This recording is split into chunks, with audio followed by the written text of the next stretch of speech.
Hey y'all, welcome to the T-Work podcast, hosted by Grant Banko and me, Adam Moreau. From entrepreneurs and athletes to the rat racers of corporate America and those who refuse to be put in a box, we want to share their stories and understand how they ended up where they are. Success and development come in many shapes and sizes. We want to hear about it all. So grab a drink and pull up a seat. Let's spill some tea and get to Welcome back to the T Work podcast. Today we have Mary Erickson, who's an artist that we came in contact with a previous guest, Ray Sinabaldi, who she had a huge influence on his life and actually brought up the story our previous podcast with him. Other than that, I don't want to butcher any background on Mary, so I'm going to pass it to her. Thank you for joining us today, Mary. So I guess just passing it to you, can you give us some background on growing up and becoming an artist and how you got started? Sure. Thanks for having me on. I knew if you asked me what I was going to be when I was 5, I would tell you I was going to be an artist. And then life got in the way, and I wasn't able to go through college. We didn't have a very wealthy upbringing, so I just started working right out of high school. Worked as a pastry chef for about 12 years, and went to college at night. So I'd work, and then I worked during the day at a bank. So I was working 2 jobs and doing college. And after about 12 years, I got through 2 years of points of college and realized that I was getting really close to 30 and I wasn't where I wanted to be. And I wasn't doing what I wanted to do, and I wasn't with them who I needed to be with. So I packed up and I loaded up my van and I moved to Florida. And I had some family down here and got applied for a couple of jobs because I did have an accounting background. And my cousin said, "Hey, Mayor, my friend is going to be leaving this job at a little frame shop, a local frame shop. Maybe you'd want to work there." And I thought, I could do that. So I started working part-time, and I started painting again because I hadn't painted in 12 years. All the time I was doing portraits on cakes with icing, it still wasn't the art that I wanted to do. So I took the job and started at minimum wage and ended up running the gallery and working 6 days a week. But at that time, I also started painting again. And I would every day go to the beach and paint, and then go in, put my high heels on, and go to the gallery and work, and then go back home at night and paint some more. So, in fact, that's when I met Ray, when I was at the gallery. And after I started working 6 days a week. Then I asked the owner if I could go down to 5 days a week, and then go down to 4 days a week. And in the beginning, when I started there, I gave myself 5 years and said, okay, I'm gonna either run my own gallery or I'm gonna be a painter. And it took me 7. At the time when I said to the owner, her name was Peaches Haas, I said, I think I'd like to go down to 2 days a week. And she said, will you just go paint? So she knew it was time for me to leave. And the first year that I did my art, I did twice as well as I had done at the gallery as far as financially. So it was still a struggle, but it was, I mean, I did everything. I did calligraphy, I did commissions, I did my own work. I started with watercolors, then went back to oils, which was my original preference. And then I studied with a man named John Siri Lester. I took a workshop with him. And I would give him credit for the reason I am a professional artist today, because he was so encouraging. He mentored me. I'd go to his house. Him and his wife are getting ready to go to dinner, and I'd be like, John, look at my painting. And the first time he said to me, don't change a thing. In fact, his wife said, you need to print that one. So in the following of Mill Pond Press, the publisher in Venice at the time, I listened to their advice, printed it. And that was my first limited edition print that sold out within a couple of years. So then I started doing the outdoor festivals. And like I said, I did 18 outdoor shows a year for 23 years. And that was my career. As I started getting older, I thought, this is really hard work. And I used to tell people it was a job for a tall 20-year-old, and I was neither of those things. So as I got a gallery in a town, I would stop doing the show there. So my first gallery was in Naples. I'm actually still with that gallery. So I stopped doing shows there. Then I got a gallery in Charleston, gallery in Sarasota, and going on. And then after that, I just stopped doing shows completely. So, and then now I do just the originals galleries, and then I do open houses at my studio a couple of times a year in Venice. So Hmm. So taking it back a little bit, I mean, you said since 5 you knew that you wanted to be an artist. I know you grew up in Long Island, New York. What was your first exposure to art, and how did what was that feeling like, and that you knew you wanted to be an artist? I grew up in Connecticut, in Norwalk, Connecticut, on Long Island Sound, and I don't know, I started drawing in crayons and everything from the day I can remember. It's really sweet. I have a painting that I gave to my godmother. When she passed away, her family gave it to me, and it's a little tiny flower painting, and it was a vase. And I actually have the vase because the vase was from my mother. So that was a really sweet thing for them to do, that she had kept it all these years when I was like probably 7, that I did this oil painting for her on a piece of wood. And that was a really sweet thing, really sweet to have that back. So, but that's how long I've been painting. And I'd forgotten that until I hooked up with a friend from high school, and we, shared what we were doing. And she's, well, Mary, that's what you always said you wanted to do. And this is after my whole journey of being a pastry chef and decorating cakes and working at the frame shop, and finally getting to that point I think I was in my 40s when we talked again. So yeah. So it was a road that was taken, but I just took a long way around. But you can't, anything you do in life, you can't ever say, well, I wish I hadn't have done that. If you're in a place where you want to be, I'm in the best place that I can imagine being. And if I had done anything different, I wouldn't be here right now to enjoy what I have. So, and enjoy the life I have now, right now. So, It's great perspective. I love hearing that. The fact that you were always able to keep the dream of a little girl alive. And yeah. in the process, growing up, I'm sure art started as a passion. I doubt when you were young you believed it would be the full-time job as much as maybe you wanted it to be. But when you Mhm. were young, did you get to experience art classes or do more like quote unquote professional style training? Or was it Yeah. truly just something really fun to do on the side?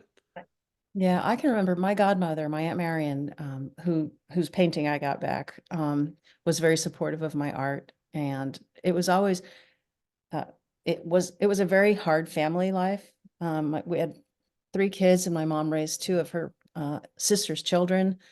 We didn't have any money, and my dad left when I was 13. So it was always, and my mom babysat for other kids. So the house was like a zoo all the time. Mhm. And I could go into my art and escape that zoo.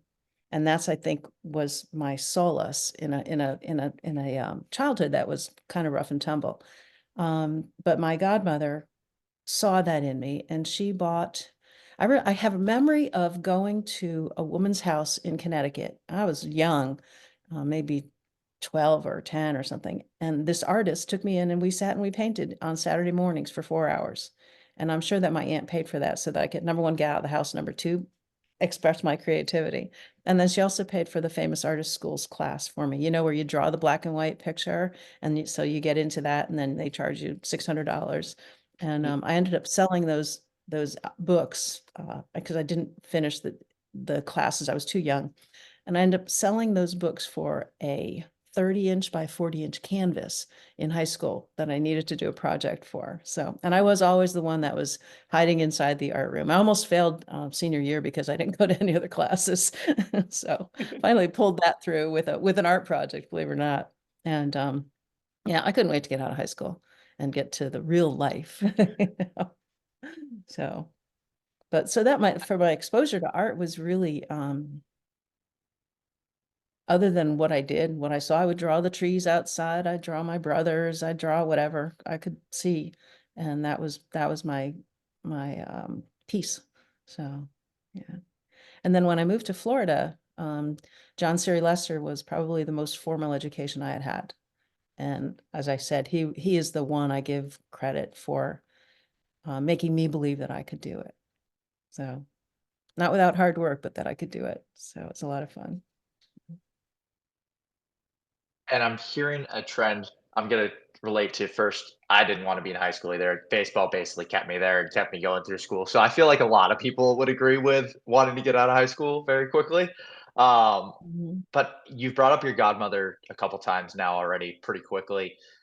Seems like she had a big influence in her life. Was she in any way, I mean, she supported your art, but was she creative and artist painting or other family members? Like, was there any family connection to art? Or it was just you picked it up when you were 5 drawing and ran with it? It's funny, my mom would say that she didn't have an artistic bone in her body, but she made all of the dresses for our Barbie dolls, all of the sweaters. She knitted the sweaters for these little Barbie dolls. She made Christmas decorations. For Easter, we had an egg tree and we'd blow out these eggs and make all kinds of birds with eggs. So she was creative. My mom was very creative in that way. My dad, when he was with us, had a beautiful baritone voice. And that's a very creative endeavor. My sister likes to write. So I think we all had a little bit of a creative bent. It was just a matter of discovering it and then following through with it. So Y'all all often had people your will own say, expression. exactly. And often people will say to me, "Oh, you're so lucky. You have such talent." It starts with that spark and that talent and that visual recognition for painting, but it's hard work to get to the point where you can paint what you see in front of you. And it's not to say that I'm not lucky. I'm very grateful for what I have. But it has been hard work to do it, to get to make something that I can see in my mind's eye and then to make my hands actually do what I see. So, I have a question kind of on that specific. Banko, sorry to get off the timeline. I know that I was really enjoying going through that, but when Mary talks about this specifically, I'm super interested because I don't feel I have that mind to paper connection or mind to canvas connection. Of course, Mary, there's no perfect art. It's all in the eyes of the beholder, or that's what we've been told our entire lives. So, how mhm, difficult is it for you, I suppose, to express either your feelings or a purpose into your art versus, I guess, the comparison, like what you want it to be versus what you're actually seeing. I'm sure you've gotten better at that over time. Maybe that's a constant struggle. I know there's a lot of little things buried in this question that I'm sure you can uncover for us, but okay. I just can't even comprehend any of it because I'm not one of those people that can express anything with drawing, paint, spray paint. I feel better Mhm, with my words and I feel better at writing. That's my mhm, comfort okay, zone. So I'd love to absolutely. hear your Mhm, perspective on the ability to express and yeah. chasing perfection. I can remember at a point I grew up in our careers together. My friend Daniel Ambrose, he's on the other coast of Florida, and I remember specifically we met at one of John Sari Lester's workshops, and those workshops actually create friendships for life. And so many of my friends are from having met in learning situations.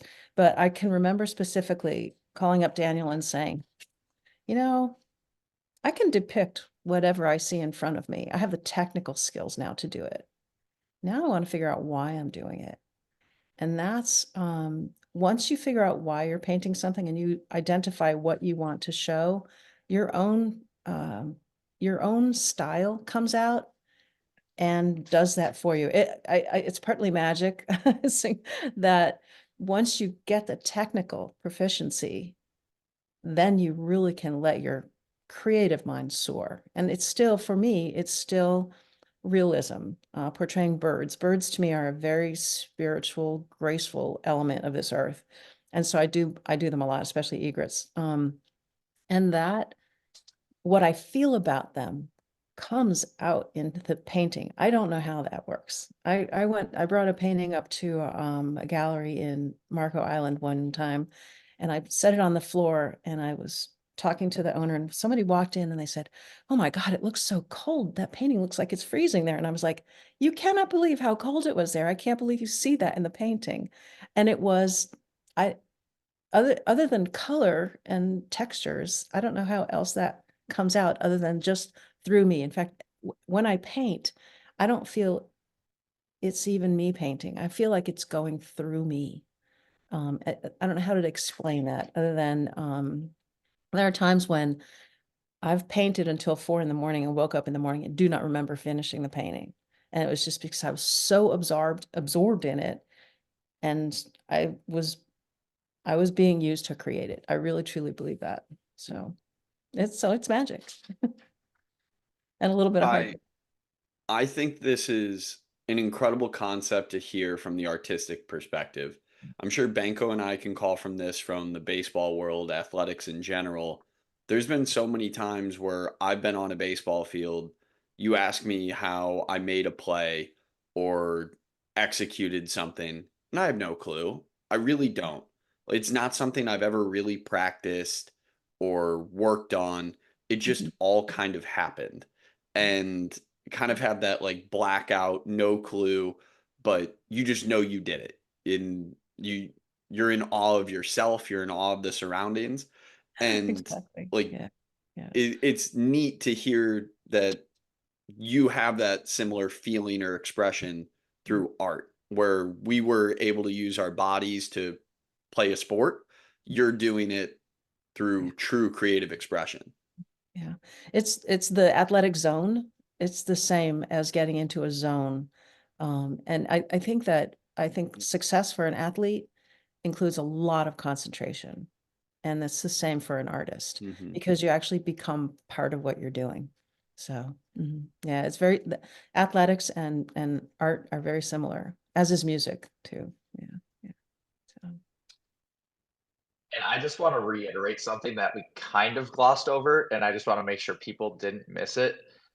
You mentioned earlier a lot of people come up to me, "Oh, you're so lucky, you're artistic," and you're like, "No, it's actually a lot of work, a lot of hard work." And I think that's true not just in art, but athletics, writing, many different facets of life. It's like, yes, you can have natural talent, mhm. but if you don't work at it, then you're not going to be a professional or very good at it in the end if you don't put the work in. So I think that's something that I didn't want our listeners or us to gloss over at all. Like there is still a lot of work no matter how talented you are and whatever you're doing. Absolutely. There are a lot of many talented people who aren't doing what they really want to do. And it is the fact that a lot of it are breaks. We get good breaks. I got to meet John Sari Lester, and I've met other artists that have lifted me up. And there are for reasons that someone can't do what they really want to do, but a lot of it is that they're afraid to do it, to make that leap, or don't want to put the hard work in that comes with being a success at almost anything. Yeah. You had mentioned feeling that moment where you were able to unlock the technical skills to paint whatever you were seeing or depict whatever you were seeing. Mhm. Was there also a moment where you felt like you were able to unlock the expression or the why? For example, you offered that ability to show the texture or the color to make Mhm. the painting feel cold. Do you Mhm. remember one specific piece where you really felt like it all came out of you? You were finally able to pair your purpose with your technical abilities? It was probably the first piece where I ever lost myself in it and woke up at 4 in the morning or came out of it at 4 in the morning and went, wow, who did that?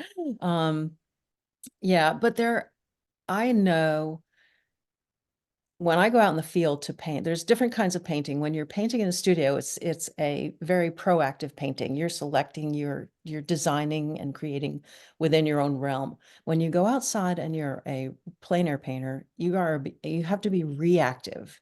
You have to respond to the environment, whether it's the water crashing waves or the leaves blowing through the fall trees. It's just the breeze blowing through the leaves.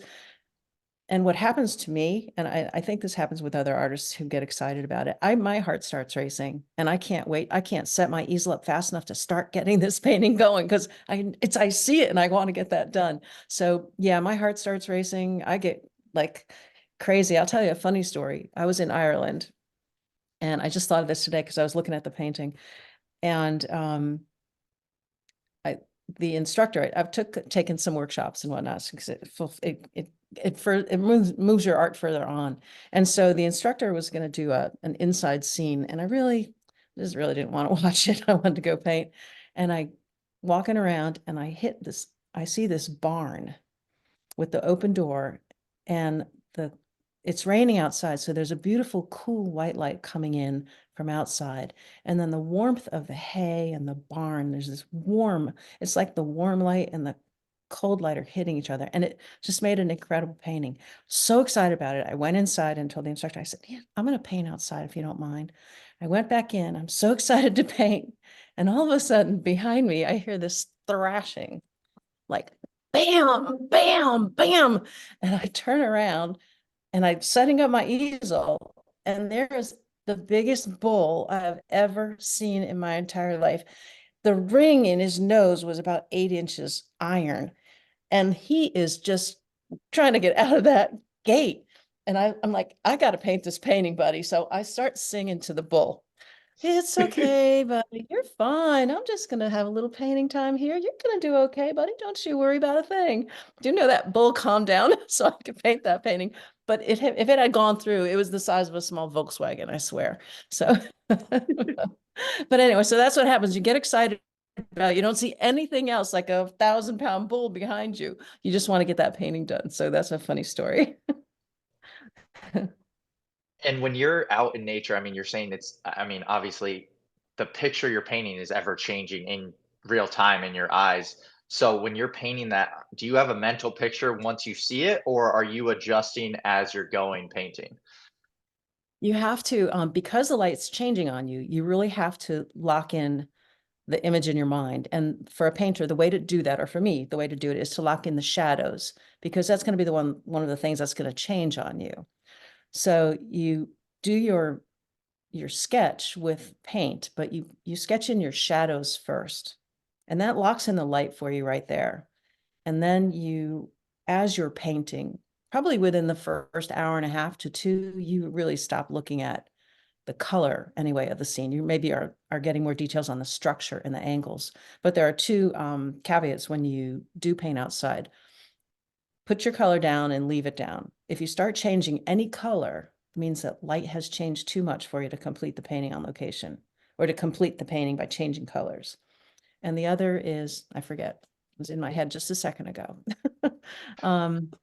That's it. It's after about an hour and a half to 2 hours, you've got it locked in your mind, and you've got the shadows locked in, and you've got your color spots made, and then you just continue from there. So sometimes I'll stay on a location for 4 hours, but I might look at the angle of the roof and make sure I've got that correct. That was what I was going to say. If you start seeing objects in your painting that you didn't notice before, it's because they were not lighted, so you could not see them. So don't put something in there that wasn't there when you first started. So those are two plein air painter tips I can give you. So I'm going to move out now. So we've gotten super specific on the art. I want to go a little bit macro here.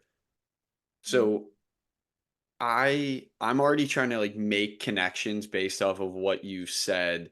Like, ooh, what can I take from here and use it for an outlook on life or the thinking process or different things that I'm going through.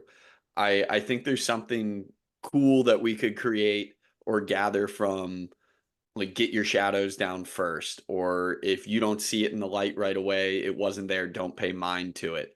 So right. how much has your art taught you, or have you been able to take little things from your paintings and then apply them to just your outlook on life? That's a good one. Sorry for putting you on the spot. No, that's okay. The first thing that comes to mind is what made me become a painter, and it was painters helping other painters. And so maybe not the actual act of painting, but being able to share what you see and feel and know and learn is really important. So, and there are artists that are, they're going to hold their secrets to their chests and not tell anybody anything. And then in the opposite direction, I host a group of artists in Maine every year, and I rent a big house, and then I rent out each room for artists. And it's like an adult art camp, and we share everything. The whole rule of the house is we share everything. In fact, I say, refrigerator, everybody, you buy food, put it in there, everybody gets to eat it. And if it's something that you don't want, keep it in your room. And if it's wine, we'll find it. So That's the one. And we do, everyone cooks, every room cooks dinner for the house, for the whole house. And so that the rest of the other 6 nights, the person who cooks that night just goes out and comes home to dinner every night and dinner on the table. So we have a full day of plein air painting. We're usually off before the sunrise and then come back around 7 or 8 o'clock and have dinner. Sometimes we'll meet back for lunch, but really everybody just wanders off and then comes back. And then we have music. A lot of artists play guitars.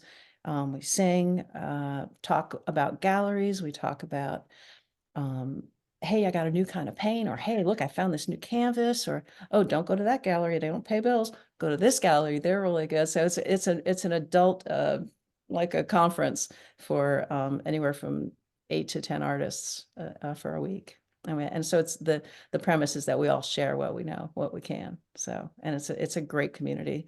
Over the last 15 years, I've introduced over 100 artists to Port Clyde, Maine. So it's called the Nanatuck Group. So we even named ourselves. So that's probably for life lessons, I would say that's what being an artist has taught me. Many, many more things, but that's one to share. Mm-hmm. Very cool. Yeah. Prior to you starting the group, you talked about artists keeping a lot of their secrets to themselves. Did you feel there was a lack of community in the artist community? No, that's a very rare artist who is like that. That's a very, very rare artist. Most artists are, first of all, we're so grateful to be able to do what we do. And we're so grateful for the community that we have with each other. Even when I did the outdoor festivals, tragically, one of my neighbors from the prior week was killed in his van rolled over going to a show.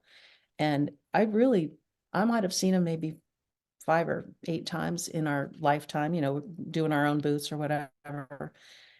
And I cried behind the easel for like 3 days. It was like part of my family was gone. And then my other friend, Daniel, he talked to me, he had to come over to Boca Grande, and he came over a day early. He said, I knew you were upset.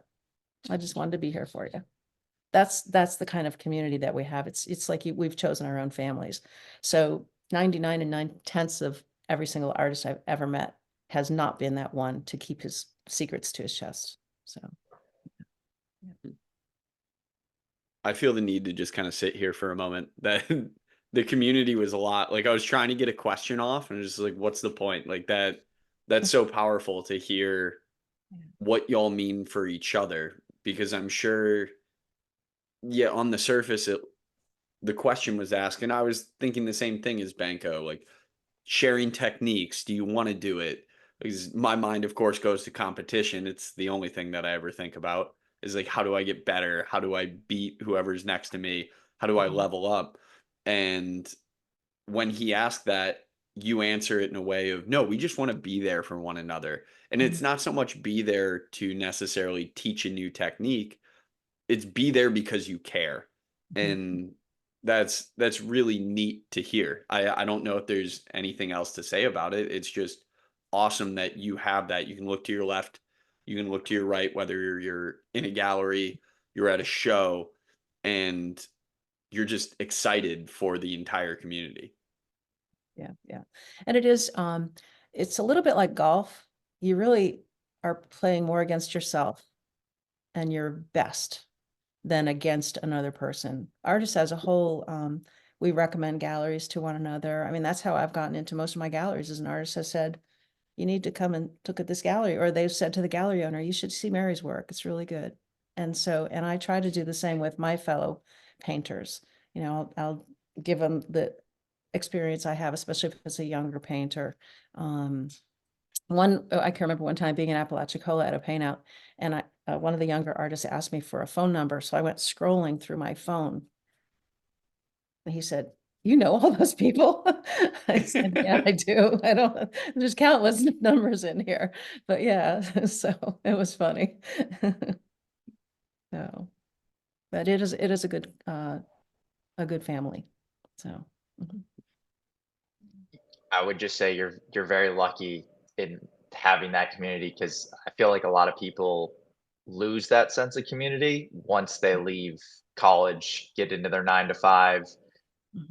I mean, their community becomes their family if they have a significant other, if they have kids. But I mean, a lot of people, especially my generation, are getting married later. So I think there is a loss of community in that way. There's a loss of community in, I mean, my parents, it blows them away that I don't know my neighbors in my apartment building. Like there's no community there. So I think you're very lucky in the sense of having that community, because I think that is being lost more and more throughout the world. Mhm. It is an effort. You do have to make the effort to do it. You have to come up, I came up with the idea of doing the group in Maine, but I had gone painting with another woman, Katie Cundiff. We actually met in Guatemala at a workshop with John Siri Lester, and found out we lived only like 30 minutes from each other. So she was in Bradenton, I was in Venice. So we started going and traveling and painting together. I'd have to do a show in Nags Head, North Carolina. She said, well, come up, we'll paint for a week and then you could do your show. So we did. We went up, and every morning we went out and did a painting, came back in for lunch, thought where we're going to go for nighttime to paint or afternoon to paint. Then we go out and paint again, and then we'd come back in, and we both like to cook. So we'd make a really good dinner, and then we'd get up the next morning and we'd do it all over again. So by the end of the week, we had 14 paintings apiece. And then I did the show, and it was just a fun time. So probably the experience I had with Katie, because we also went to Montana and a couple other, and Vermont, and that experience gave me the thought, well, we can do this with a bunch of artists. So we did it in Maine. And then when we were in Maine, we thought, well, we could do this in France too. So now we have a group that goes to France every year. So, and the paintings pay for that. We are going to paint to sell paintings that pay for the trip. And hopefully there's a little left over extra. Right. Pay for a bottle of wine here and there or something. Exactly. Well, I want to make a slight shift and I guess ask a question specifically about John Siri Lester. We've heard this name now, I guess, a handful of times. Maybe we need a little counter in the bottom of the screen Okay. on the final production. But what was your draw to this specific artist? Obviously, Banko and I don't know anything about this field and what's going on. And you said that was your introduction to your true first professional training where you feel like you've grown a ton. You keep going back. So I'd love to know what the draw is to whether their concepts, their style, or just the way they convey information. I just open door, just please run with it. Okay. He was, I came across, this was before artists did week-long workshops. This was a very odd thing to do. And I came across in the Mill Pond Press newsletter. Mill Pond Press was a publisher that was started in Venice, Florida. And it's not there anymore, but it was a very strong business in the area at the time, for art especially. And they had very realistic paintings, primarily wildlife and landscape.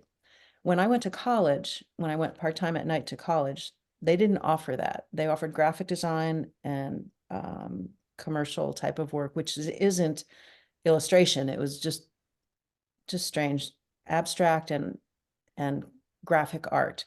So I was hungry for that. So I was looking for a painter with the skill to depict what he or she wanted to depict accurately. And so Mill Pond Press was a wildlife art press and landscape. So those painters were top notch. They were the best in the country. John Siri Lester came from England, and he studied under the lineage of Constable, who was, again, he did skies with realistic landscapes and was a plein air painter.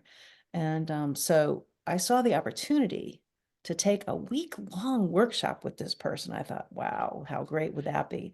It was like twice the salary that I made at the frame shop at that time.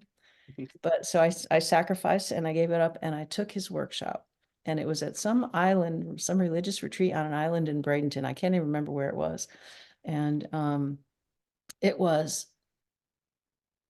we got up at 7 a.m, and then we did had breakfast, and we went out painting all day long, had dinner, and then we had critiques at night until 10 o'clock at night. So it was a long 5 days it was.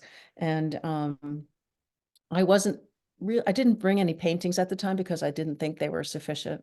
And I think it was by Tuesday, I was just like, what am I thinking? I can't do this. My first plein air painting in the field took me all day, and I barely painted a tree trunk. It's just, I'm so horrible at this. And So I was just really in the doldrums, and everyone's just, it's there after dinner. We're doing our critiques, and John says to me, he said, "Well, what did you bring?" And I said, I just have my sketchbook. And so he really quiet, and I was just ready to go home. I was like, this is so bad. And he opened a page of my sketchbook, and he's looking at it for quite, he's going through my whole sketch and looking at it quite a while. And then he stops and he says, "Everyone." And he holds up the sketch and he said, "This is what pencil work is supposed to be done like." And it was like, oh my God, I was saved. It just, I don't know whether he knew how frustrated I was with anything, but for him to do that and say that for the whole class, it was like, okay, maybe there's hope for me yet. So anyway, then the next time I studied with him, he was taking a trip to Guatemala, and I signed on to go to Guatemala to train for a week. And he asked me to take care of the artists. We all had to meet in Houston before we went down to South America. So he asked me to kind of corral the artists, which, if you know artists, that's not an easy thing to do. So we did all that. And I think he needed like $2,000 cash. So I carried the cash with me down to Guatemala. So he gave me a really responsible assignment. And so did that. And then after that, he would call me and he'd say, "Mary, come, I'm having a class today. Why don't you come this week after work, whatever." And years later, and he did that often. And years later, I said to him, I said, "John, why did you do that for me?" And he said, "Because you made me look good as a teacher. If I told you to do something, you did it. And if I told you to paint it lighter, you did it." So he said, "That's why." So, and it was really sweet. And I've got to know his family, and it just was a really sweet thing for him to say to me. He passed away a couple of years ago. So, yeah. And I got to have lunch with him when he knew he was sick. So and I got to thank him all over again. So Did you ever tell John that story of the sketchbook on day 2 or 3 of the first workshop and you were yeah, ready to I quit? told him he saved my life. He actually made me not go home. Yeah, I was so depressed and so frustrated. And I was just like, no hope for me to ever do this. And he just came through for me. Yeah, yeah. And I'll bring it back. You say you get lost in nature now and painting in nature now, but painting that first tree trunk during that class, I'm assuming you didn't get lost in painting that tree trunk or drawing that tree No, trunk at that time. first of all, oh God, it was so hot and buggy and just absolutely miserable. And when you're frustrated while you're painting, everything else is 10 times worse, especially when you're outside. Yeah. I think I finally threw that painting away. I kept it for a long time to remind me. I'm sure one of the large struggles there is you were painting more for assignment than painting for your own internal purpose. I was painting to develop that skill so that I could paint for myself. And Hmm. that was quite a few years of doing that, where I can remember the first time I actually went out on location and finished a painting on location. And it was like, wow, I finished it. I'm done. I don't have anything else to say here. And that was one thing. And then I can remember John saying, "Mary, you're going to be able to go out in the field, do a little 6 by 8 inch painting, and then go back into the studio and do a 36 by 48 inch painting from it." And I was like, oh yeah, right. That's actually what I do now. I go out and do small studies and then bring them into the studio, and I create paintings from the studies that I do outside. And last January in Florida, the weather was just horrible. It was cold and nasty. And so I was in the studio, and by February, it was just like, I didn't even want to go in the studio. I was so uninspired. And so I went out to the beach and I painted. And I was like, yes, this is it. And I came back and I did a little 8 by 8 painting on the beach, and I was so excited. I came and did a 36 by 36 inch painting that day. I started it. So the next morning I went out to the beach again. And that's the way to get my batteries charged up, is to get out in nature. I came back in the next day and took that 8 by 8 and started another 36 by 36 painting. So yes, you have to know what fuels your passion. And for me, it's definitely being outside. Yeah. Mhm. You did mention doing the initial tree trunk to work on the technical skills to then open up painting for your own purpose or your own why. Mhm. How much technical work or quote unquote practice are you doing these days? Or are you just full free expression at this point? It's always, your mind matures faster than your hand does as a painter. And I'm always reaching for the next effect that I can't get yet. So it's something that as a painter, you're never satisfied because you always can do better. Whether you can depict the sky with more emotion or whether you can get the minute details on something, because that's what drove you to paint the picture to begin with. So it's as a painter, you're always struggling. It's a much easier struggle now for me because I'm really pushing the envelope. So yeah. But the first 20 years of practice. I hate to say that to other artists because you do get stuff, good stuff in between. In fact, as a painter, you'll have a steady level that goes up like this. It's a steady increase in your technical ability. Every once in a while, you get one that's like way up here, and you think, oh, I got it now. And then you are humbled and you get back to out where you belong. And then you'll go up a little more. And then you get one that's like, it's phenomenal. Oh my God, how did I do that? And then you get back down to reality. And it's so they're not all, I mean, each one is a struggle in its own. But each one is so satisfying when you actually hit what you want to hit. So yeah. I'm gonna say it's good perspective, not just for an artist, but for anyone thinking that there is a finish line and there isn't. You're Yeah. always trying to improve no matter how good you get at whatever you're doing in life. And Is I that, think that's a good perspective to have. yeah, there's a great saying to have. When you feel you've reached enlightenment, you have simply met your best. That's the best you can do. If you feel that that's the best you can do, that's the best you can do. You always have to remain humble. So, yeah. And I'm gonna take an Adam approach here and move it out macro again. Love And it. I was gonna do that when you did it first, but you took a good route. Going back to painting nature and like that, you mentioned going to the beach and like that's where you got your excitement back about painting, being in the studio again. A big thing these days is meditation, being present. It sounds a lot like this is your way of doing that because you have to be present and observing nature. Like a lot of people don't take the time to observe their actual surroundings at the present time. So do you think as you took the workshop with John and you started being in nature more, did you notice being more present and actually aware of everything going on around you and staying in the moment? It is in the moment. And I'll go back to my mom because she was the one, she'd actually stop the car in the middle of the road and say, will you look at that sky? How gorgeous it is. So she's the one who made me stop and pay attention. But it is a form of meditation. It is, I walk about a mile every morning. I take my dog for a walk every morning.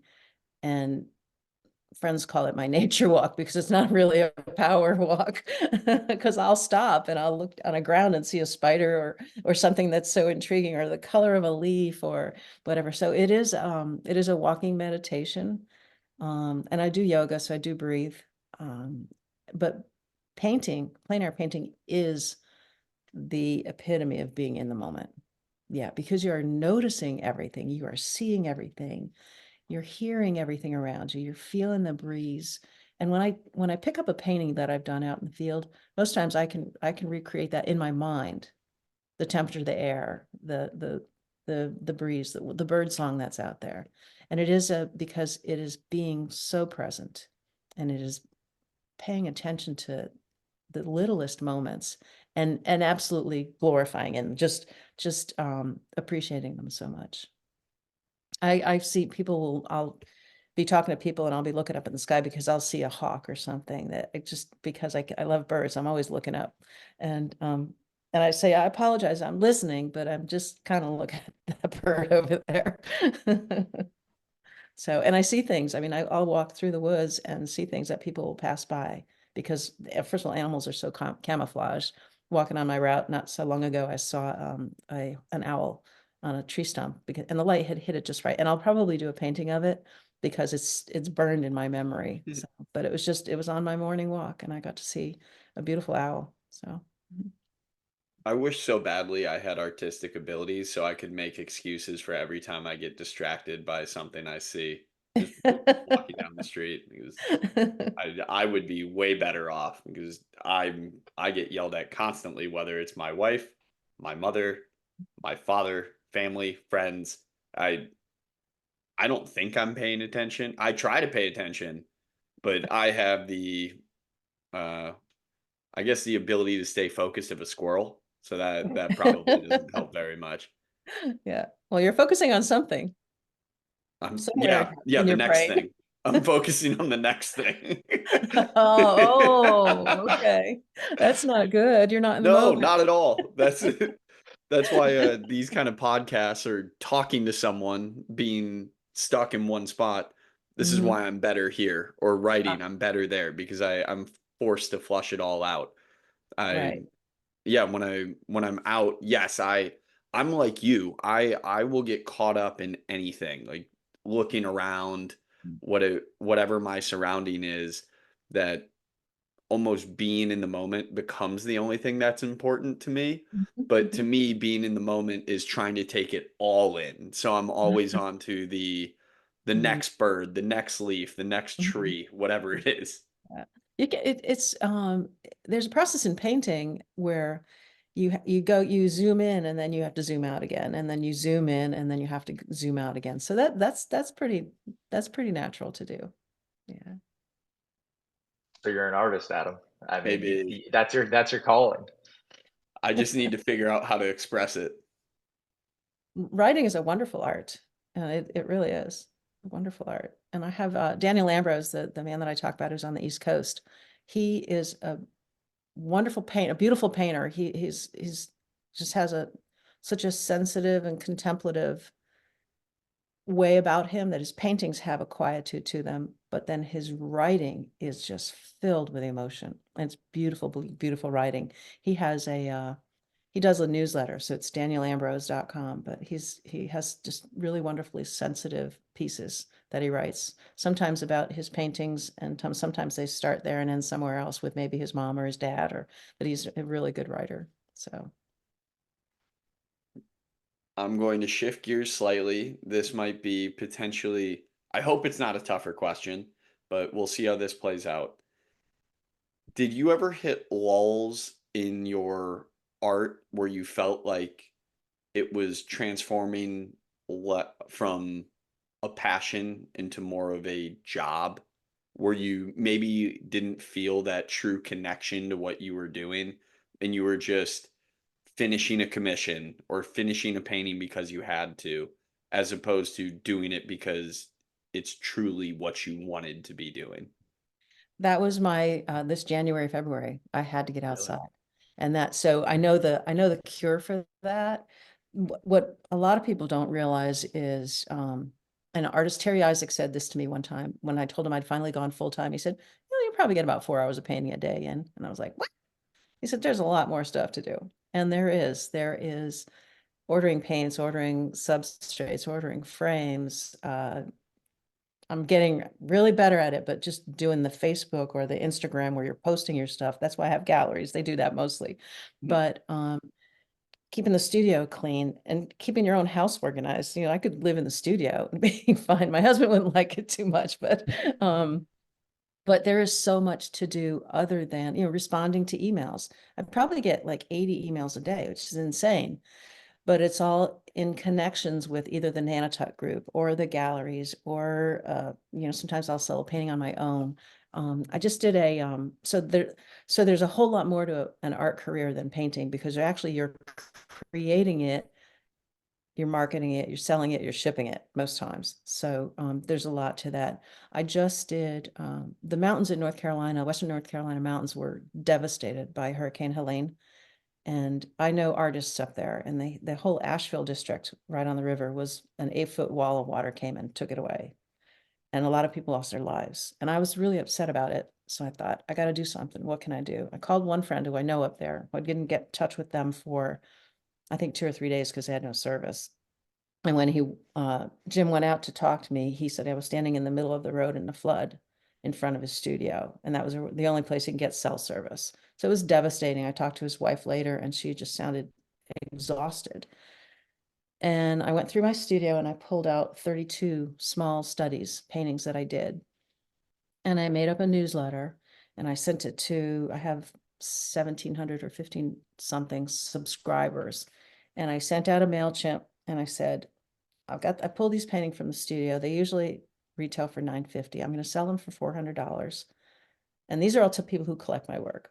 I'm going to sell them for $400 a piece, and all of the money is going to go to the mountain people. My church here in Marshville was sending trucks up there, and then the Asheville artist community. So I said, I'm going to split it between the two. Within 2 weeks, I had sold 28 of those paintings, and all the money went to those two causes. I have 4 paintings left, and I think probably in a couple of weeks, I'm going to do the same thing, go back through my studio and find some more paintings. I never put my paintings on sale because it devalues them. But this way, I'm actually donating the paintings, but I'm making people buy them first and then donating. So that was cool seeing. So that's one of the things that for a couple of weeks took me a little bit of time out of my painting schedule. So, but That's awesome. I know I don't have a lot of people in Asheville. Obviously, Florida got hit as well. So I've had some coworkers. It's definitely have been devastating for select few down here as well. So those 2 storms were big, and some people that aren't in touch with it don't realize it. So I would just say thank you on behalf of all of us for doing that. I'll do it when I do it again. It is going to take into account the people in Florida too. So I was just so hit by the destruction in North Carolina, and then I went and saw what happened to Minnesota Key, and I thought, wow, these guys are as in a bad shape as North Carolina. Not as many lives lost, thankfully, but still. So when I do that, the second fundraiser, I'll do it with Florida in mind also. Yeah. And that's all I Yeah. can do. That's what I can do. I paint. So that's my way to do what I can do. And everyone does that, I'm sure. So Yeah, and I agree with you. Asheville, I mean, you're in Asheville. You're not expecting a hurricane to affect you 3 states away. yeah, So Florida, you're a little bit more prepared. yeah, You kind of used to it at this point, depending on how long you live. So I yeah. definitely see the depiction there. But yeah, Asheville was devastating and very much a surprise to I think everyone. Yeah, I've heard stories I wish I could get out of my head. So of how horrible it was. So yeah, wish I hadn't heard them. But Well, you know what? hopefully- It's going to be, they'll need help for at least 6 months to a year just to get their infrastructure back up, to get their roads built, to get their water systems back in. So it's going to be, we can help if we don't forget about them. So for sure. So I guess tying this back in, I hate being the one to take a sad thing and then try to try to provide a I'm segue. sorry. I'll be the one to bear the burden. Well, let I'll me take the interrupt heat on you. that. Let me interrupt you though. I Oh, will, because perfect. there Please is a do. positive to this. Okay. From there were strangers helping strangers, neighbors helping neighbors, people who don't agree politically, whatever, it didn't matter. Everyone was out there. The FEMA was in droves out there. Churches were sending tractor trailers full of clothes and stuff. And I'm going through my closets because I don't need half the clothes I have.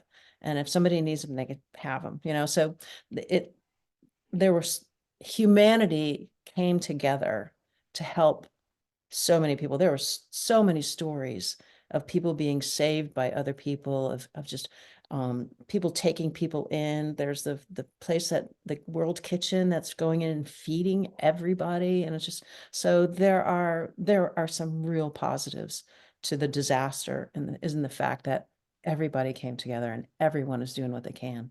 That's the positive of it. That's our human nature. So Totally. yeah. Yes. So now I will be the one to bear the burden of bringing us back onto the topic of Mary Erickson and her art. So maybe we'll shift. Maybe we'll go slightly more lighthearted for the moment. Do you ever experiment with any other mediums? I would love to sculpt, but if I do, I'm the kind of person who takes something on full bore, and I don't want, I can't interrupt my painting career for it. So yes, one day I will sculpt because I can feel it. I love it. And yeah, I will, but I'm pretty single focused right now because it is my career and my livelihood. So my husband is an ex railroad employee, um, professional. That was his job. And he was the vice president of a railroad, and he's brilliant and he can do anything. He taught himself to play guitar 10 years ago, and he's wonderful at it. He also can draw. He also can do airbrush. He can, and now he's, we disassembled his wood turning shop and we're reassembling it here in North Carolina. He does this amazing wood turnings, and he does everything that he does so well. It's impressive. I know for myself, I take a long time to learn stuff. So I have to devote everything I can to it. Um, because I know my personality. So I know if I started sculpting, in fact, I took a portrait class with Tim Thies in Arizona, and I did 2 portraits and I absolutely loved doing it. And I thought, I'm gonna come back to Marshville and do portraits of our locals. And I got off and I thought, oh, I can't do that. I really just got to paint for the galleries. I can't get off track here, because that's really, for artists, I think one of our problems is we can, and we have the desire to do so many different things. And you really need to focus on one if you want to make that your career and be successful at it. That would be advice I would give to painters. So I was going to actually ask about your husband. Where in this journey of you becoming an artist, figuring out that was the route, like you've definitely taken a lot of risks throughout your career, taking on different jobs, working multiple jobs. Where does your husband fit into this timeline? he, we've been married, it'll be only 2 years in January. Is that right?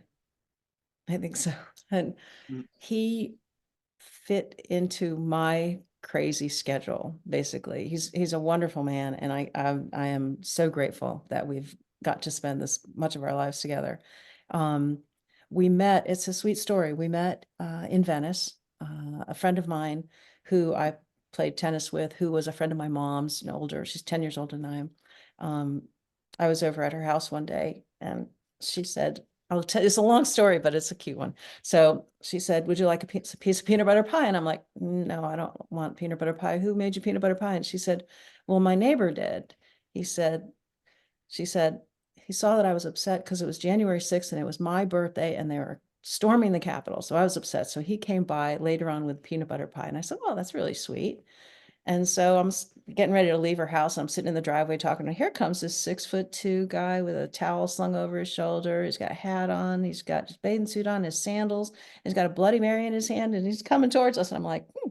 And so Sandy says, and this is Jacques, my neighbor, and he speaks French. And I was like, oh. So they talked for a little bit, and I said, so tell me about your neighbor, Jacques. And she went and checked him out. She said, he's been here for a few years. I'll go knock on his door. So she bangs on his door and interviews him basically for me. She doesn't want me to make any more mistakes. So anyway, I get a text and she says, cocktail party at my house Wednesday night. So I said, okay, great. She has a bar, a Rutgers bar, and it's a great little party place. And so I get there and only Jacques is there. She pours us a drink and she goes in her house. And it was like, Sandy, what are you doing out there? Come back. Anyway, we talked for 4 hours. And then, so it was a sweet thing. So in July, our friend Sandy was hit head on by a car, and she's now quadriplegic, a dear friend. And so this is 2020, I guess, 3 years ago. And, so she's doing fine. She's a quadriplegic, but we almost lost her a couple of times. She's gone back to the hospital for a few things. And we went through Jacques and I went through Hurricane Ian together. It was like the hell from November. Hurricane Ian, Sandy's in the hospital. I have emergency eye surgery. My condo floods in Nokomis. something else happened. I don't know what it was, but it was enough. And so we're getting ready to bring Sandy home from the hospital. And we had talked about getting married. And I said, if we're going to get married, she's got to be there. So for us to get married, we have to get married at her house. So we asked her if we could get married at her house. And we did. And she gave us away. And so it was very sweet when our friend, the minister, said, "And who gives this couple to each other?" And Sandy says, "I do," in her strongest voice. And it was really sweet and wonderful. So that's a good story. So that's our love story. And That's I awesome. see Sandy often. So, so he basically said, "Hey, I'm retired. My kids are all grown. I can go wherever you go." So we travel and I paint and he plays guitar and we have a good time. See, Banko, there's hope for you yet. I got time. You can find your own jock. You will. Thanks for opening up about the personal life too. It's always funny. I feel like it's so easy to talk about our passions and our professions, and then the second that you have to talk about family, sometimes it's like, I don't know about that one. But that's so cool that you guys can live this life together and travel and just enjoy it.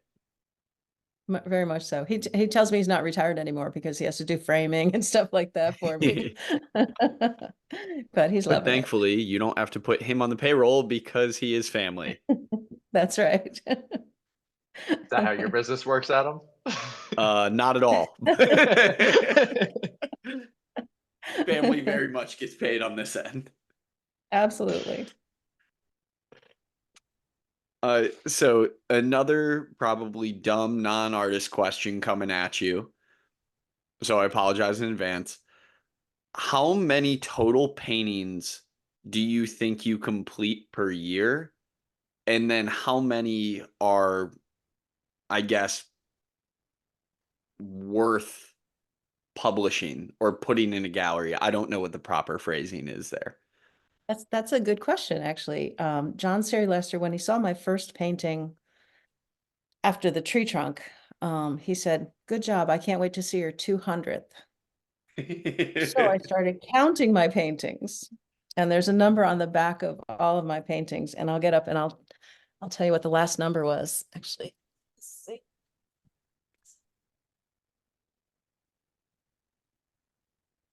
Hopefully we don't hear a crash. Yeah. Hey, good question by you, though. Thank you. This is fun. I wouldn't say that's a dumb question. I thought you were going to say in total. I mean, I guess the per year is probably easier to figure out, though. It is in total. I could do it by year, but that would take me a while. And actually, I My think I should. gosh. Yeah. Huh? So I just finished painting number 5,464 in a 35-year career. And those are I don't mostly have my paintings that phone ended with up in me. France. Banko, I have. do that Yeah, I got it. calculation real I got quick. it. You said 5,654? 5,464. And that was a 30-inch by 40-inch painting. 156 on average per year. A year. I probably am closer. When I did the plein air events, when you're working, I did the one in Apalachicola is a 10-day event, and I did 3 paintings a day, 2 to 3 paintings a day. So I would come out with probably 20 paintings. As I've gotten older, the paintings are larger. I do a lot of large studio paintings, and I put a lot more time into them because the prices of my paintings have just gone crazy. So I feel like I have to put that kind of meticulous care into creating them. So, and as I've gotten older, I haven't turned out as many paintings as when I was, 35. So, because I had a lot more energy. Now, if I go do a paint out, I get one painting done in the morning. I'm like, I got to go take a nap. Because I'm getting older. I have to give my body that respect. Because I was an Energizer bunny when I was younger. I just never stopped. So out of those 5,464 paintings, how many of those are keeps and how many of those are, this isn't up to the quality. I don't think I'm gonna finish it, or etc.? Or is that finished paintings that you're happy with? Yeah, if they don't have potential, they don't get a number. So I could show you over here. You can see it anyway. Stacks of those paintings. Can you see them? Yep. Oh yeah. And the cabinets are filled with them. So every once in a while, and they don't have numbers. Every once in a while, I go through and I say, okay, this is god awful. It's not going to have any potential at all. So I'll take them all, sand them down, and repaint them with white ground so I can use them again instead of just letting them sit there under the cabinet. So, but And it's that's my job. I do it every day. So. and one other question, you mentioned you take a lot more time with your paintings now because price has gone up.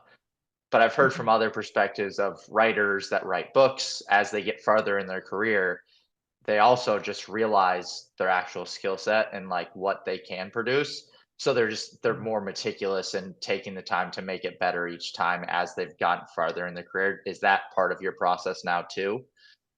Pretty much so. Although there's a joke about Picasso or one of the old artists, and this guy orders a picture of a giraffe, and weeks go by, and he finally goes to the studio and he says, I want my giraffe. So he puts a board up on the easel and he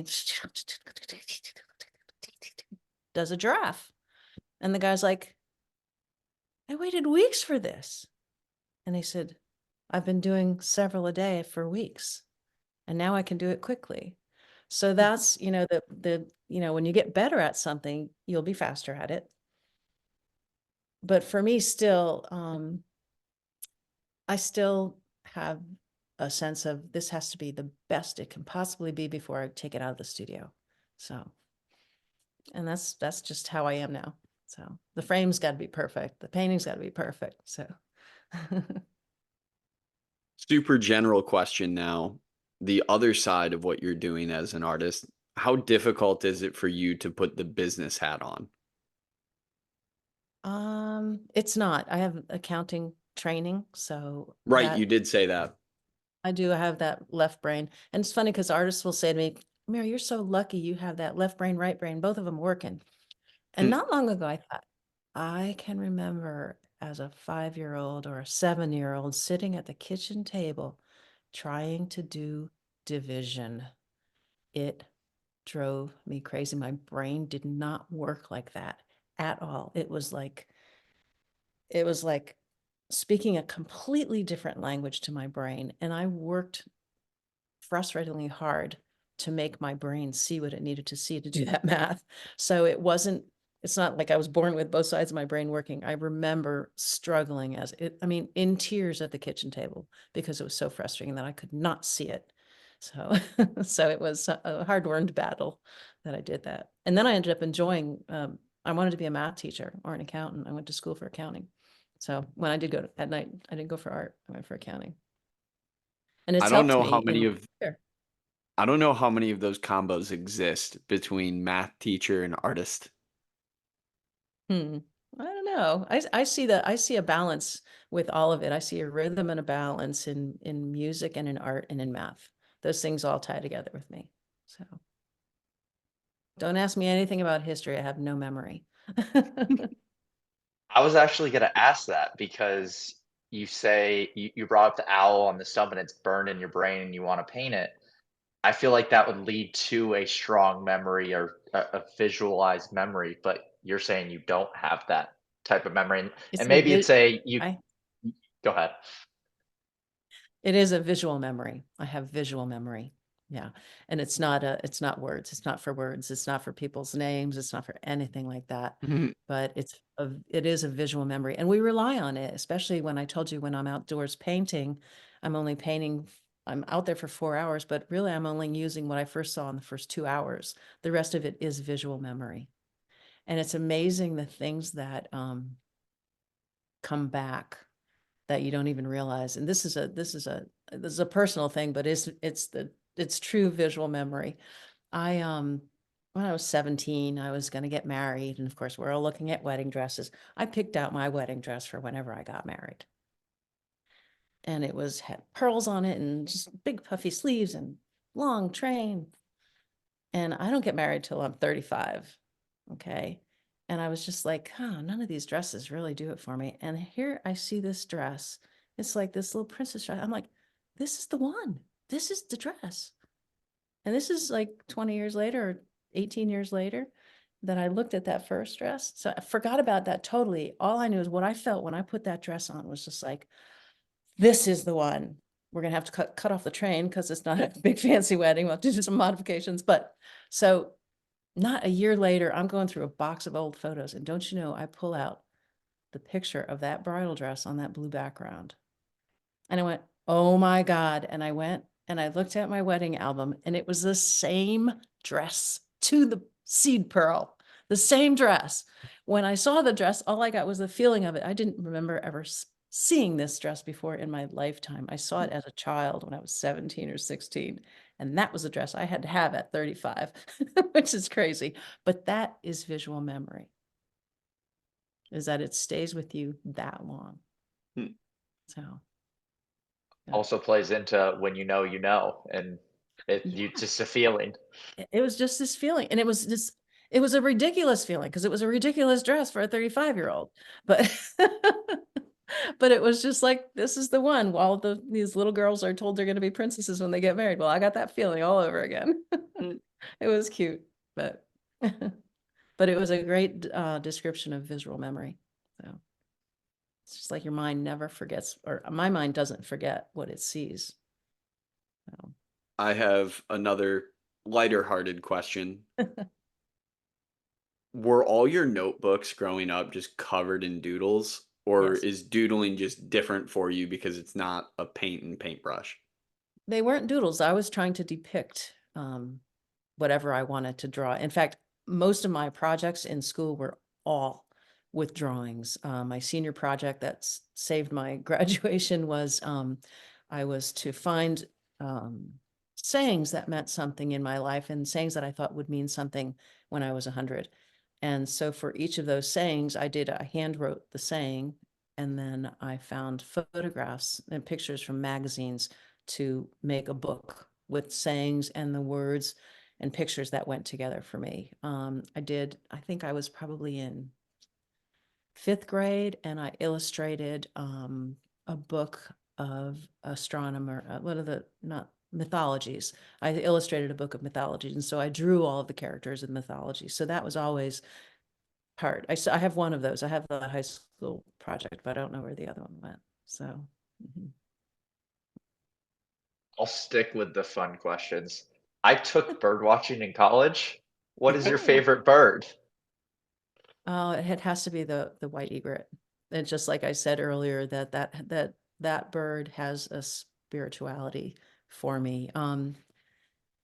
There are no favorite birds really, but other than the egret, I have to say that one. I love the shorebirds, but I was in France and it's called a hoopie bird, and it's just a character. It looks like it has 2 beaks on it. It's got stripes. It's the russet and black and white, and it's called hoopie. And I haven't painted them yet. I have to do that still. So all the birds are really just so elegant. I remember driving down in the Everglades the first time I saw a swallowtail kite, which is this stunning black and white bird up against the backdrop of a Florida blue sky. And I had my head hanging out the window of the car just saying, oh my God, what kind of bird is that? So yeah, crazy about birds. They call me the bird lady in Marshville. So they actually released, I have a 39-acre property in Marshville, and the Wildlife Rescue Center released 2 great horned owls here once they rehabilitated them. So that's kind of cool. I hear them out there. So. That's awesome. Yeah, and for the listeners, it was called field ornithology. It wasn't called bird watching. So just wanted to throw in, there is a scientific term for that class, so don't give me that hard of a time for it. We only did do Florida birds though, because I went to college in St. Pete, so Okay. it was only Florida, and we were on the coast, so it was very much limited in that capacity. Did you learn a lot? Yeah, so it was a 3-week class, and surprisingly, I was very good. We were required to go out in nature and identify birds and actually go on a website and log them. And Awesome. I would be at the baseball field because we were on the coast, and there would be parakeets or any other types of birds flying around. I'd be out in the outfield just looking around and being like, all right, how many do I see here? So you definitely learn them pretty quickly when you're forced to do that. That's great. That's great. Hopefully you'll get some enjoyment out of it later. I see, I'm not an ornithologist, so I don't know the birds scientifically. I can, I can paint them. That's it. And so I was at a festival one time in Asheville and an outdoor show. And this lady bought a small painting of a bird that I had done. And her daughter, she leaves and her daughter comes into the booth and she says, my mother's an ornithologist. She doesn't buy bird paintings. I said, well, I don't really know the scientific about them. And she said, well, you know them well enough to paint them really well. So that was a really nice compliment to have an ornithologist buy a bird painting of mine. So, I was Grant's roommate during the time he was in this class. So speaking uh-huh. of ornithology, sorry to put the focus on him for a moment, but not Okay. only did he have to identify birds by what they looked like, he also had to listen to their calls and their sounds. Hmm. So I would be sitting at our kitchen table and he is just playing bird sounds from his computer for hours and hours on end. That's Got the to way pass to the class. that's the way to learn them for sure. Now there's an app on your phone. You could put it out. It's called Merlin, and you basically push a button and it records. And then as it's recording, it tells you what birds it's hearing, which is really cool. I think I have heard of Especially- that. I've never tried it. I don't know Mhm. how accurate It's it is, awesome. but I Banko's have a lying. He has yeah. that and three other bird watching apps in his phone right now. He's just a Well, closeted ornithologist. okay.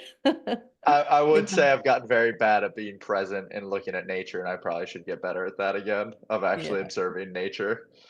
Yeah, yeah. I think it's a calming thing. I think that you go outside of yourself and you're paying attention to something completely outside of yourself. So if I'm ever stressed, which I'm not often stressed, but if I do, I go outside. Go down to the beach, sit at the water, listen to the waves. I have um I have a bird sanctuary here in Marshville. It's a 39-acre property where my studio is in the middle of it. And I was on the phone one day, like returning shoes to Zappos or something. I had all the patio doors open, the whole place is open. The birds fly in here, fly out through the windows. And this woman said, it was springtime, and this lady goes to me, she said, I hear birds. And I said, oh, yeah, I live on a bird sanctuary. And she's like, how cool is that? And I'm like, yes, it's so cool. So when I die, I want to leave this place as a park. And Oh, that's so cool. yeah, I love yeah, that. yeah.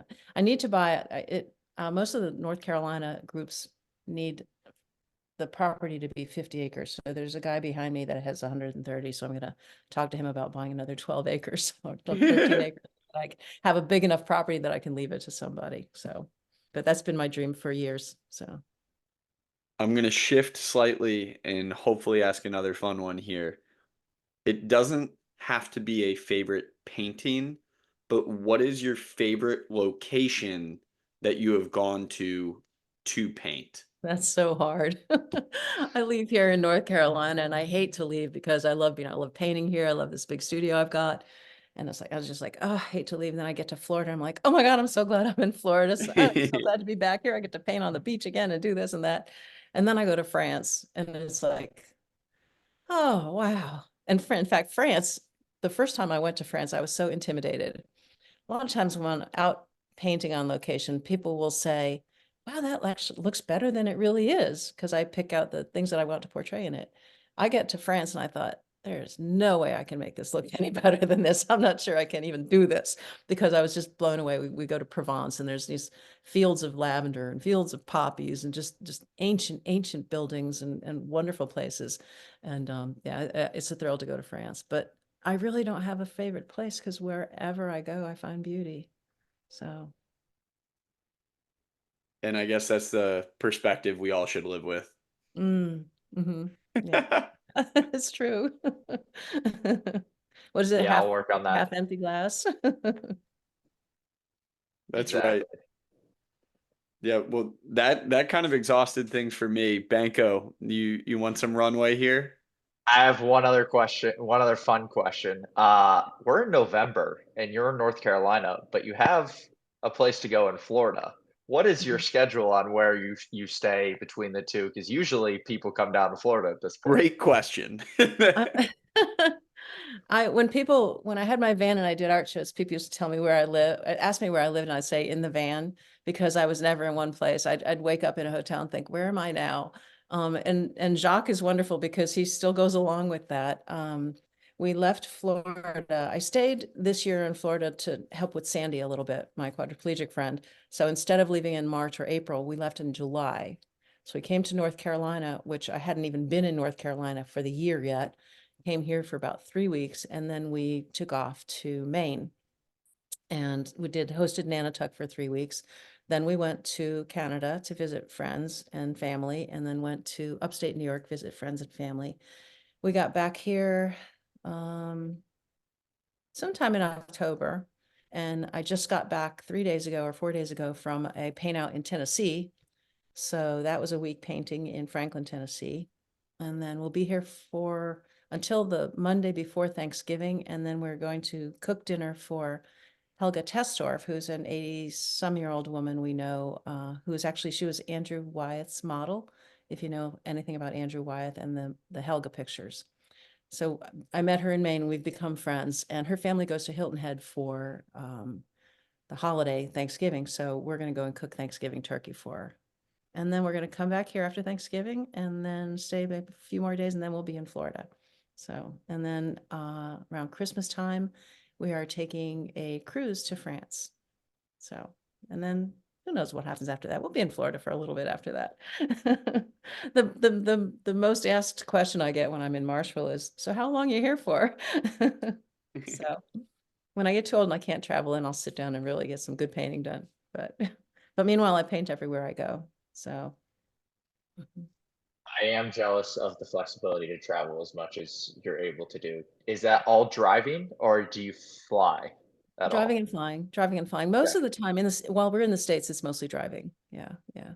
So, but it's a wonderful thing. And I talk to many artists who, when I tell them my lifestyle, they're like, wow, I want to do that. And it's like, you can, you just got to put it in your mind that you can do it. And if start with one trip.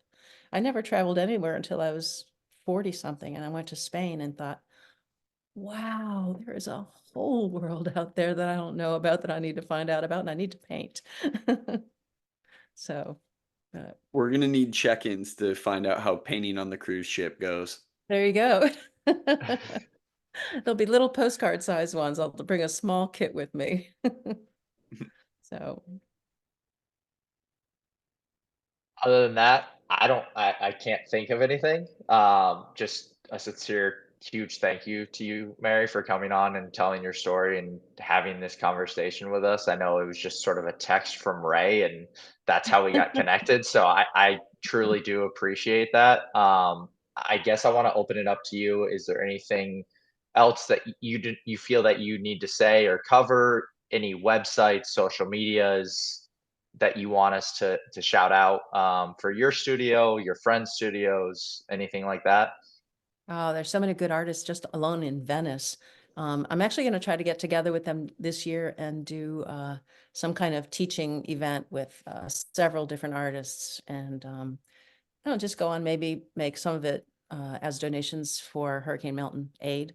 Um, Other than that, I was really surprised that Ray said that had so inspired him, but just the other night, I've been inspired by so many people in my lifetime. We never get there on our own. We really do use other people and look towards other people for how to be, or sometimes how not to be. Um, I had the mayor of Marshville dedicated one of his books, his first book, to me because I told him he had a really good story and he needed to say it. So, and a young woman I'm part of a book club here in Marshville, and one of the ladies said, when I grow up, I want to be like you. And I was just like, that's the nicest thing that anybody can say. to someone. And I know I've said it to 2 other women in my lifetime. So we all benefit each other. And I just have such a positive outlook on life because there's really no other way to be. So. Well, Banko and I will encourage everyone, whether it's on here or that we interact with, that is looking at investing in some art, to check out the artwork by Mary Erickson. Thankfully, we get to say we know her now.